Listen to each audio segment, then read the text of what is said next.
د میدان وردګ ولایت د سپورت امریت له لوري د دغه ولایت په مرکزي زندان کې د زندانیانو او کارکوونکو ترمنځ د والیبال سیالۍ په لاره اچول شوي دي چې موخه یې د زندانیانو روحي ارامتیا او هڅونه ده. ټول شپږ ټیمونه دي شروع شولې.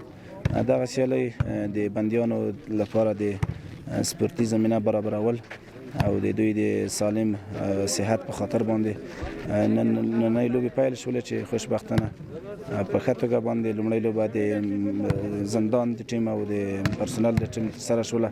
لوبې خو موږ اکثره وخت یعنی دایم الوقت لوبې ورته برابرو د پرسونل لپاره او د بندیانو ترمنځ لوبې سیالۍ هغه کوو تر څو پورې هغه بندیان چې کوم زندان کې وخت تېروي هغه ذهني فشار څخه وساتل شي او هغه بدني لوړتیا نوره هم لوړه شي.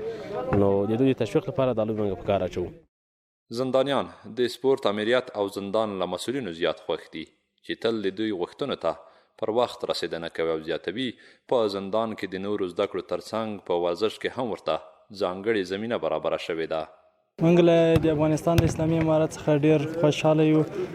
د ورزش په باره کې موږ ته هر څه زمینه مساعده ده او هر څه راته رسیږي دلته انشاءالله. ښه خوشحاله یو. بس دغلته مو بس کې پرسونل راځي دغسې تورنمنټونه. مخکې یو تورنمنټ وکړه نو هغو کې موږ تورنمنټ ټول وګټه.